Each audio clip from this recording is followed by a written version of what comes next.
Hi, everyone. Kumar Dattatreyan here with Meridian Point.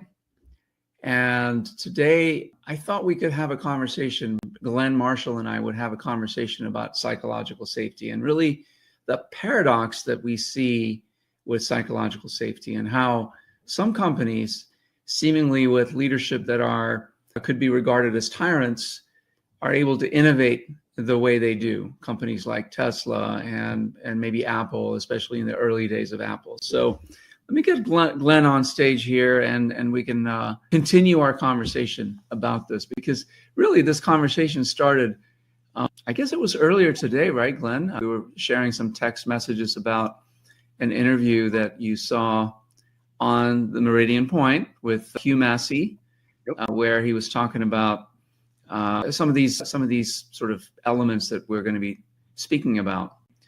What was it about that interview that caught your attention and led to this conversation?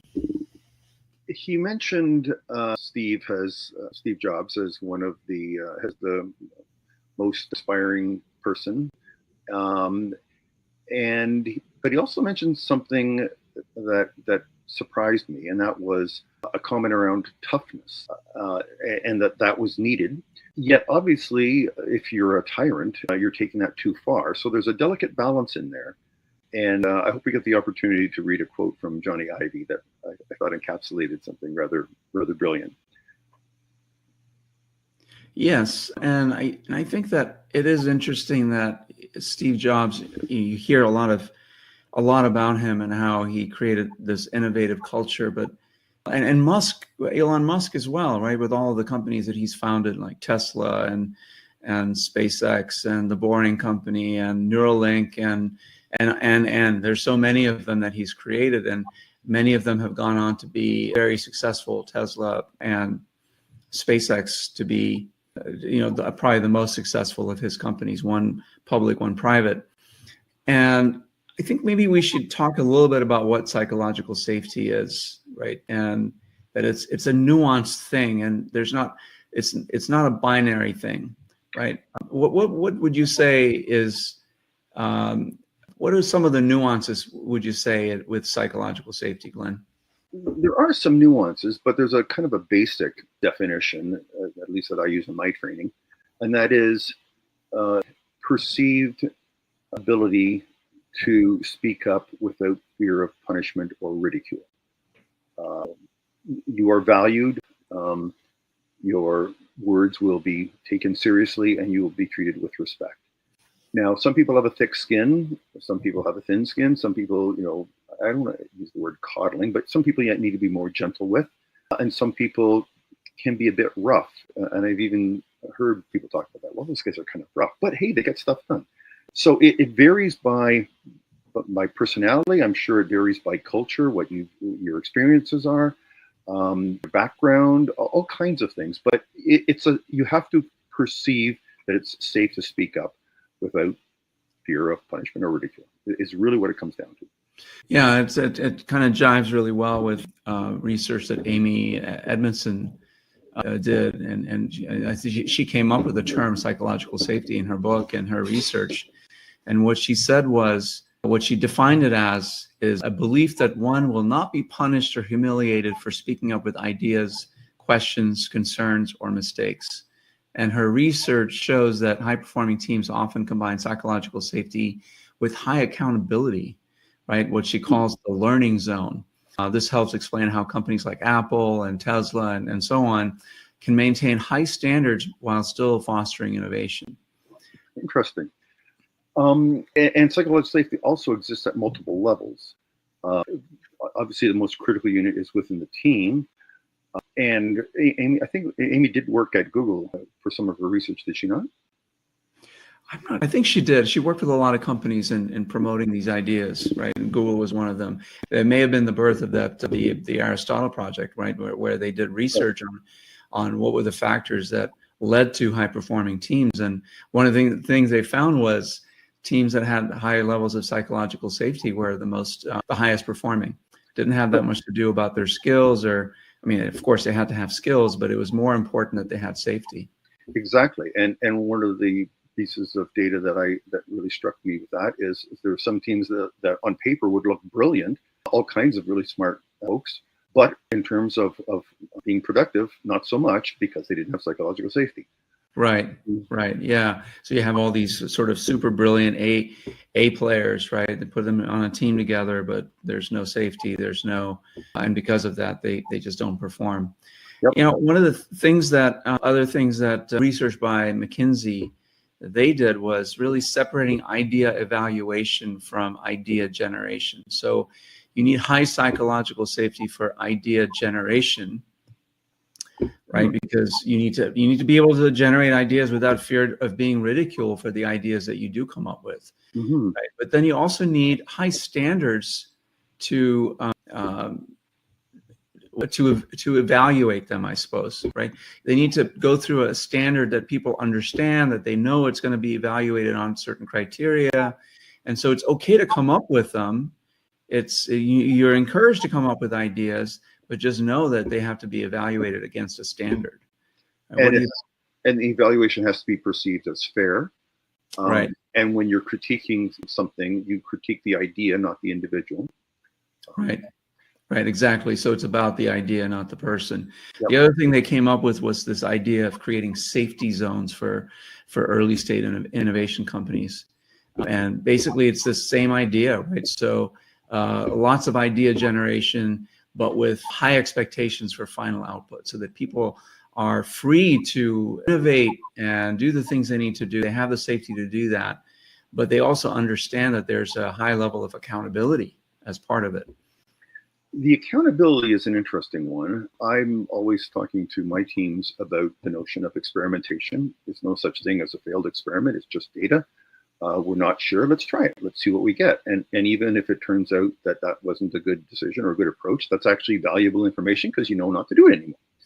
But so many people are afraid of so-called failure. So organizations have a culture or perceived to have a culture where failure is very visible and you're criticized and you are sanctioned. So people then avoid taking risks. And there's safety at the organization level as well. Wise leaders and managers will do exactly as you said, create a safety zone. I do want to pull it back to Google for a moment. There's I call it a fashion, and you see this happen. I think it started with Facebook, although Facebook actually had a good reason to lay off. Some of the things that Facebook was taking advantage of were shut down, particularly with Apple products in terms of privacy, and that hit their bottom line very, very hard. So that was rather arguably defensible. But Google, who had the Aristotle project, promptly thought, well, we'll lay off 20,000 people too. Psychological safety was a core value at Google. And this just blew a huge hole in it, and they had a town hall, and they were ripped for that, justly in my view. I found that very puzzling. Perhaps it's because the founders of Google were no longer in a leadership position, but I thought that was astonishingly self-sabotaging. Yeah, you mentioned this before, and actually I like the term you came up with, layoff, and that is that the analogy that you came up with, that is, it's more like an amputation than just a layoff, right? You're just amputating part of the company. You're cutting off your arm to sort of serve what the public's expectations are for that company's profit goals or whatever it might be, right? Because again, these public companies, they have to answer to shareholders, and if they're not generating sufficient profit gains, then they got to do something. And I don't know if this is related to the sort of the founder's paradox. Like if the founder isn't still running the company and it's somebody else, if they're less inclined to stick to the values, the cultures, and about principles, if you will, that the company was founded on, and just sort of go for that bottom line, we gotta make our numbers next quarter, or our stock's going to get punished. What are your thoughts? It's like trying to lose weight through amputation. Not a good plan. That doesn't end well. There is hurt, there is pain, there is bleeding, there is a healing period needed. I think the analogy, it's a bit graphic, but I think it's powerful.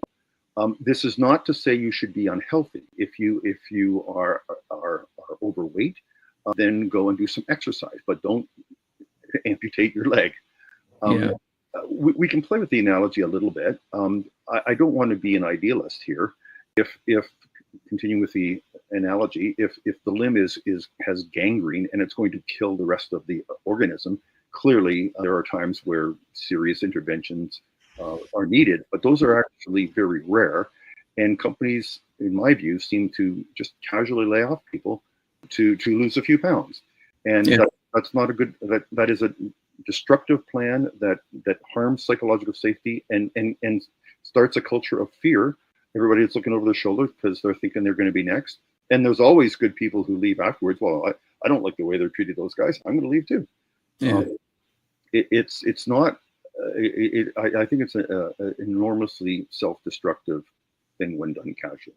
Yeah, I'm with you. I'm wondering if we can explore a little bit about Elon Musk, and he's obviously in the news lately with his involvement in the in Doge and the Department of Government Efficiency. We've talked about him already a little bit about his leadership of Tesla. From really nothing to one of the biggest automobile company in the world, many times over, worth much more than the combined value of most other major car manufacturers together. He founded SpaceX, which is not public, but it is probably, if it does go public, which I think it will sometime this year or next, it'll be valued in the billions of dollars from their IPO. So he's definitely had success, right? Building these hugely successful companies, very innovative, very creative. He was the one that brought EVs to market, right? When people didn't think it really was a viable alternative to traditional automobiles. What do you think? What is it you think that he does well in terms of, again, we're talking about the paradox of psychological safety, and the public perception of Elon Musk right now is probably as low as it's ever been. We need to come back to psychological safety in terms of what it's not, and what to do when you're too fat. But let's continue with Elon. Elon's, even though there's reports of him being very harsh with people and rage firing, clearly that can't be pervasive, or his company simply would not be producing what they're producing.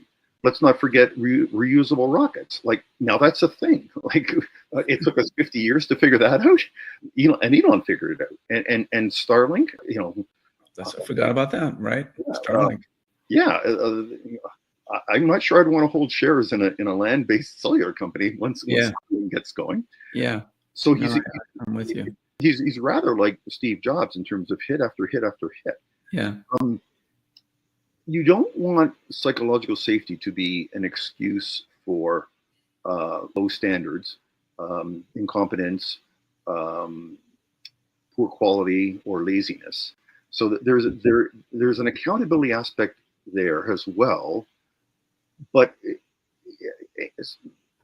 so not coddling, but creating a safe space where you can feel safe to fail, to have an idea not work. But it can't be so excessive that you're afraid to go and speak up. Let's bring up that Johnny Ivey quote, if I may. Sure. Do you have it, Andy? I do. And while you're doing that, I'm just going to ponder a little bit about Musk's the paradox of Musk, and I am thinking that maybe part of his success is the mission, I guess, that each of these companies that he's founded have been founded on. Like SpaceX, the mission was to make humanity multiplanetary, right? Tesla, to accelerate the world's transition to sustainable energy. Neuralink, to create brain and machine interfaces to address neurological challenges. I mean, these are huge very inspiring missions. And I think that people that go to work for these companies that have the skills and the ability to do this type of work, this mission-driven approach, they might take they might be more open to some of the psychological safety or lack of psychological safety that may exist at these companies, right? Maybe, I don't know. This is my theory, of course, that if you're so mission driven, you so much believe in the mission of the company, you may be more forgiving for some lapses. What are your thoughts? I think there's something to that. I remember reading about the supercharger team. Elon axed them all. And I remember hearing from one of the people he hired back how the director, who was not brought back, said, look, we're on a mission. We want to go and bring EVs to the mass market. And even though I think he was treated rather shabbily by having the whole group laid off, at least he was brought back. And he remembered that mission from the former director, who presumably got it from Elon, how they had a very important purpose. So mission and purpose absolutely is a big part of it. Here's a quote from Steve Jobs, who was accused of being harsh at times. He certainly did not tolerate incompetence or poor quality, but he also, and I'll just read it because I can't do better than this. Steve treated the process of creativity with a rare and a wonderful reverence. He understood better than anyone that while ideas ultimately can be so powerful, the beginning has fragile, barely formed thoughts, so easily missed, so easily compromised, so easily just squished. So he had discernment, and he knew when we're being creative to let the juices flow. Yeah, and I suppose Steve Jobs and Elon Musk probably share some of these same characteristics. Steve Jobs was very technical. He was very smart, and he surrounded himself with really smart technical people. But he was able to engage with the engineers on the floor in a way that maybe Elon Musk as well can do, right? But he was able to engage them, challenge them, and so, if I'm working in an environment like, I'm going to feel challenged. I'm going to maybe feel more empowered to come up with ideas, right? And thrive in an environment like that. Again, I don't know that's what's happening at Tesla or SpaceX, but I suspect it must be to a certain extent for them to be able to come up with the kinds of innovations that they have. And there's a tension there, challenged, but in a healthy way. Not so much that you're stressed, but that you're motivated. So it's a healthy challenge, not a unhealthy challenge. I remember my days as a developer, and I had a very demanding boss, and I wasn't intimidated by him. He was demanding, but he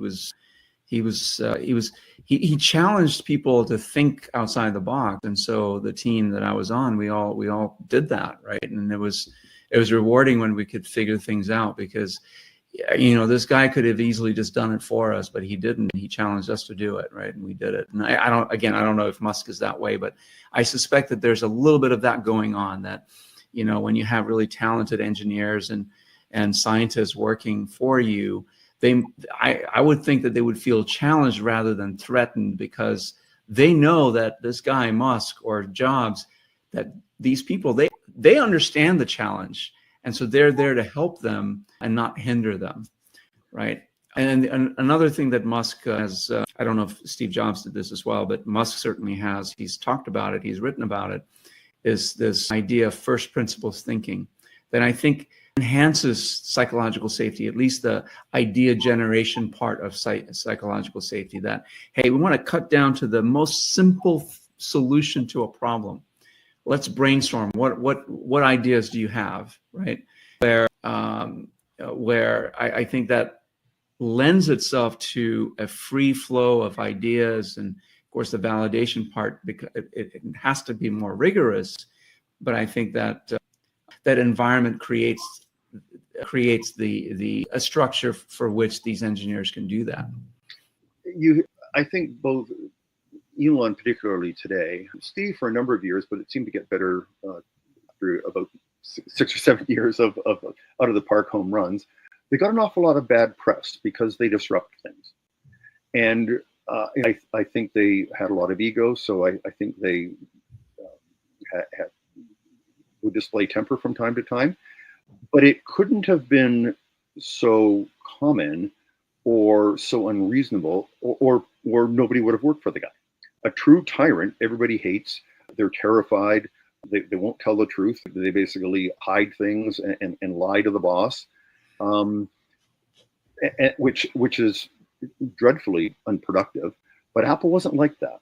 I do remember Steve being cited as relentlessly focused on the customer, not him. And if you had an idea that would improve the customer experience, he was all ears. And as long as you improved the customer experience, he didn't care. Yeah. I suppose that there are some structure elements that complement this type of leadership style, right? I would think that flat organizational structures are more complementary of this type of sort of roll up your sleeves leadership style, that I'm here with you. I'm going to work just as hard as anyone, or harder than any of you work. I mean, we've all heard the stories about Musk sleeping on the factory floor, right, to get the Model 3 to production, working 20 hours a day, pretty much sleeping 4 hours a night. That's it. And so, but you need to have a very flat organization structure for that. Wouldn't you say? You do. I struggle with these deep organizational hierarchies. Yeah, I mean, and one of the things that I remember reading about, that he's not a proponent for hierarchical chains. You know, he says, okay, if you have a problem, go straight to the source of the problem. Yep. You can bypass all the managers that stand in your way, and you just go right to the person that you need to talk to, right? Yep. So direct communication channels that bypass traditional hierarchy. Yep. And open floor plans, of course, and the technical ability that Steve Jobs and Musk both have in being able to really have meaningful conversations with the engineers, the scientists, and so on, that are working on these innovative products that we now take for granted, right? So I think all of those things work in their favor. What would you say are the sort of the other side of the coin? I mean, these are all great things, right? Because they've led to some amazing innovations from highly productive teams that had to have enough psychological safety to be able to innovate, to create this. It wasn't all Musk. It wasn't all Steve Jobs. Nope. They had people doing a lot of this stuff. It's undeniable that they have had success. Their accountability is a big thing. High standards that are expected but are not ridiculous. One of the quotes from Steve is he had the ability to go and convince people to do something they thought was impossible. So there's inspiration and charisma in there as well. Mm. I've modified my view somewhat. I don't think that layoffs are a healthy thing. If you're short of when it's a true financial emergency. I am a fan of the concept from the great game of business, whereby when you have a division that, for example, lost a huge contract, you try and redeploy those folks to try and do other business, innovate, do research something. And I remember from the book that this one group had lost a huge government contract, but they all focused on getting other business, and they got even more than they had before. Yeah. So, and that kind of like going through a difficult experience like that builds teamwork, and that builds psychological safety and a real sense of ownership in the company. So when you go through something like that, your morale goes through the roof. Yeah. Where if you just cut them very harshly, your morale goes through the floor. I'd like to go back to your question to a point you raised a moment ago with that manager who was very demanding. How did he respond when things screwed up, and how did he respond when you were successful and you achieved something? Well, I never screwed up, so I didn't have to. I didn't have to see that side of him. But I would say that when people did screw up or make a mistake, he was definitely not the Steve Jobs, or at least what you read about Steve Jobs or Elon Musk, can go fire you. he helped you diagnose the problem, right? And so there was a certain safety there in the evaluation process, right? So high standards, right? High safety for ideas and high standards for evaluating whether what you built was up to standard, right? But you didn't get it wasn't. I never felt that if I made a mistake and created something that wasn't quite up to par, that I was going to get fired, right? And I suspect that in Apple and certainly in Musk's companies, that is not the case, right? I think there's high safety in those companies for certain types of risks, technical risks, technical, conceptual, mission critical things. There has to be, or how can you innovate? There's probably lower safety for other types of things like personal comfort, adherence to process, work-life balance. That's out the window if you work for a company like that Elon Musk runs. You can kiss work-life balance goodbye because it's all about the mission. There's an interesting comment from NASA around SpaceX. NASA does not like it when rockets blow up. SpaceX, look, we're moving fast. I think that there's a quote that sums it all up. If you're not failing, you're not trying hard enough, you're not taking enough risks. Yeah. And there's truth in that, but it's embarrassing when a rocket blows up. But the administrator of NASA actually, congratulated Tesla. Well, look how far you got. Yes, it blew up, but look how far you got and how quickly you did. So there is something to that. But in order to do that requires serious psychological safety. If you're in a risk-averse organization, you're going to test it and be very cautious and all this stuff. You've got to be bold. You've got to try things. And for that, you need psychological safety. And clearly, SpaceX has psychological safety. It has to, or they wouldn't have made the progress that they have made over the past 10 years. I mean, who would have thought that we would have reusable rockets that, land themselves, that, on a platform? It's really amazing. It's like science fiction that's come to life. It's better. Have you seen the Starship? It goes back to where it launched from, and it lands on a pair of chopsticks. It's crazy. It is unreal. It is unreal. So I think that just this talk alone, while I've been, especially in light of present circumstances with what's happening in the United States right now, I've been increasingly feeling more despondent about the state of affairs with the government and all of the cuts that are happening, all the layoffs and things like that.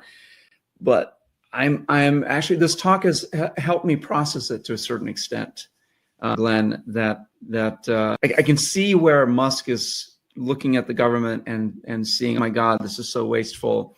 We just need to start fresh. And his MO has always been, look what he did to Twitter, right? He basically cut 80% of the staff. They're running with 20% of the people that they had.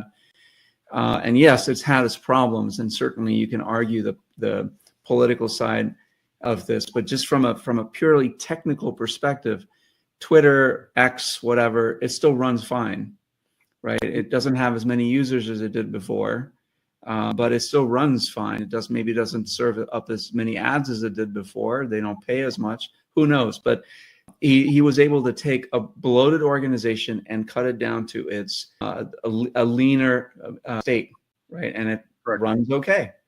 Yeah, we don't need to talk about content moderation. That's a whole other topic. I have views on that as well.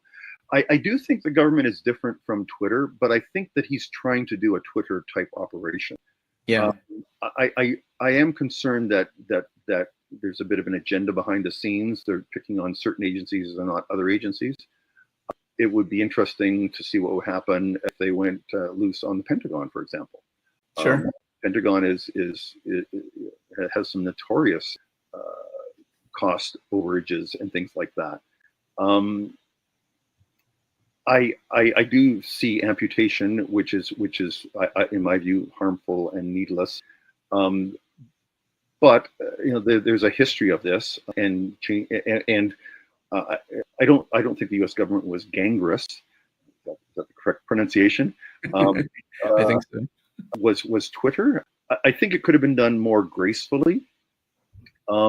But maybe your former manager, will tie it all together. Was your former manager perceived as harsh by his staff? It depends on the staff. I think that, I think it depends on how. There's a certain kind of people that thrive under the type of conditions that I suspect exist at Tesla or SpaceX or Apple under Steve Jobs, and it's a very challenging environment. And if you have the kind of drive for that type of an environment, you will do really well there, and you will feel like you're totally safe, and so on and so forth, right? But for certain types of people that where the job is not their life, right? Then I think those people might be challenged because their personal life, their work-life balance would be challenged. And certainly I had those moments when I worked for this guy where I felt that this is too much, But I was younger then, and I was fine working extra because it was enjoyable to me. I think there's more wisdom with Elon and with Steve than people realize. He couldn't go too far, or people would have quit. Yeah. So he was inspiring, but didn't cross the line into being a tyrant, as perceived by his staff very often. But maybe he got close to it. And to your point about some people don't like it, maybe the horror stories that we hear about are people who. Exactly, they left because they didn't like it. They couldn't see themselves in that kind of an environment. Maybe they were there for a little while. It was too much for them, and they left. Right. And I think this is a good way for us to tie this a little bit with a bow. And I know we could probably talk about this for the next hour, but given that we're over 30 minutes, we should probably try to end it. Psychological safety it's not a binary thing. It's not that you have it or you don't. It's a very nuanced thing. And the psychological safety for one company may be totally different than in another company.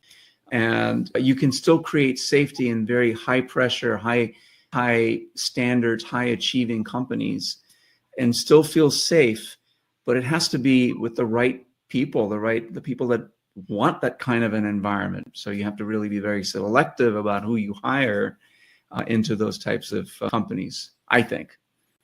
I think there's a lot of safety at the team level, and that's where the manager has a lot of responsibility, or the team lead, or the coach, or the scrum master, whatever model you're working under. And the manager needs to protect the team.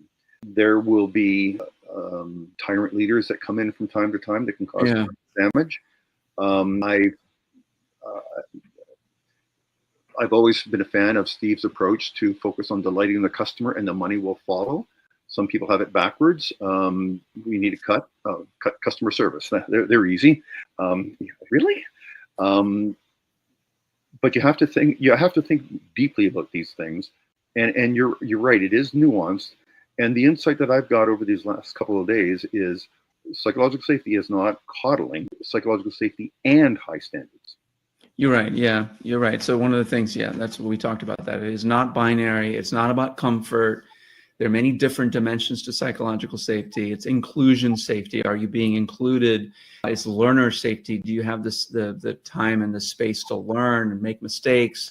It's contributor safety. Can you contribute an idea and not get laughed out of the room? It's challenger safety. Can you challenge something, an idea that's maybe your superior came up with, and not get fired? And so it's many different dimensions of safety that need to work together in harmony, right? And I think that that they all matter to a large degree, and it can be selectively applied, right? Maybe you're very safe in very highly technical environments, but not so much with work-life balance, especially in companies like this, where in other companies it may be more well-rounded, that they want you to feel that you have a life outside of work, and all of the other things are there as well. There is some concern about Tesla and burnout, how Elon drives people and they just burn out and then they leave. But there's another side here that I think we need to talk about, and that is, but I'm not going to go on to a long segue here, but this is also, you need to have the safety. If you see someone make a mistake, then you help them to learn, treat it as a learning opportunity. But if this is chronic and tips into incompetence, you need to be able to be free to speak to that. So you're not going to go and tolerate incompetence, which comes back to the high standards. The other one, of course, would be poor quality or just non-engagement and laziness, for lack of a better term. Right. So psychological safety does not mean tolerating those things. Yeah, it's not about comfort. Yeah, I thought I mentioned that. Yeah, it's not about comfort. It's about safety around the ideas, the work that you do, and taking pride in your work, right? That it conforms to the high standards that exist in the company, for sure. But if your work-life balance is so terrible that your health is suffering, that gets into you can cross the line. I wonder about Tesla and driving people too hard. It seemed like Apple did not drive people quite as hard. Maybe Tesla could be even more successful if they drove people a little bit less hard. Yeah, you never know, right? Maybe there's a balance there that Musk and his companies hasn't explored, or maybe we just don't know enough because all we see is the persona that he projects in public, and there's so much else that's going on under the covers that we don't know about in how the companies are run. Elon is extremely unfiltered. I can't think of any CEO who speaks his mind like Elon does when he wants to. And I think a lot of the press is, he's certainly down in the press, and he's done some things that I am concerned about. But the press is absolutely taking every negative little tidbit and amplifying it. And I think it's overdone. I think there's some serious questions that need to be asked, but I think the press is being overdone a bit. I agree to a certain extent, although the things that he's doing now with the Doge project is questionable at best. The techniques that he's employing, which are, again, things that have been proven successful for him in his company ventures, but with the government, I don't know that while it needs to be done, there is certainly something to be said about waste in the government, and people have tried to cut out and root out waste in the government for decades. But I don't know if this is the best way to do it. He's following the Twitter model, and I think one of the reasons he's in such a hurry is because he knows that he will run out of time, and eventually there'll be such a huge backlash. So he's trying to move quickly while he can before he gets knocked back. And he was pulled back the other day. The agencies now, the cabinet secretaries now get to make the final decision on layoffs, not Elon. So we advise. So perhaps his time running flat out is coming to an end. Maybe. Anyway, any closing thoughts? I know we can probably talk about this more. There's certainly more to talk about. I'm very glad we had this discussion. I think I thought about psychological safety a lot, and Steve a lot.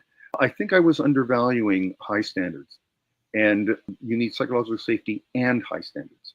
So this was an insight for me. Yeah, I wonder if there's a model for innovation-focused psychological safety. Like if you were to sort of say, okay, we want our company to be innovation-focused. You want to be able to develop ideas rapidly, quickly, get them to market, test them, learn from them. Is there a model that will get us there? And I'm wondering if that would include these elements that we're talking about, right? So a need for radical thinking and high standards. You need both, right? And you need protection from well-intentioned failures. You can't be thrown out the door because there was a failure. But you also need to be accountable for excellence, right? And then another idea would be to be able to challenge without fear, right? So if there's something going on that you see as, oh my God, this is not right, you got to be able to challenge that without fear of being thrown out the door. And then being as an employee of a company like this, being driven by the mission, but balance that with some sense of sustainability. sustainable team dynamic so that you do have a life. Correct. And the Agile Manifesto talks about that. It's at a sustainable pace. Lost my train of thought. It'll come back to me. Yeah. All right. Any closing thoughts, Glenn, before we sign off? I think we've done a fairly good job here, and this actually answers a question I've had for many years, and that is how does Steve do it? And I think my understanding, I feel, has been advanced. So I'm grateful to you for facilitating this conversation, Kumar. Awesome. Well, thank you for joining me. This has been a lot of fun. There may be a part 2 because I think we want to look at the other side of, what does Steve Jobs and what does Elon Musk get right? There's a lot of things they got right, but what do they get wrong? I'd be interested in exploring that with Apple a bit more. And now I remembered what I was going to say. There's a personal dimension to this. It's what each individual perceives, which will vary by individual and will vary by team. Some teams can be rough, but people view it as safe, then that's fine. Some people might be more gentle, more polite. It's whatever the individuals perceive, and that varies by the individual. Yeah, good point. All right, Glenn. Well, thank you again for joining me, and we will see you again in another episode. All of you viewers, hopefully you stuck around for the whole conversation and you got something out of it. And we'll see you next time. Thank you. There it is.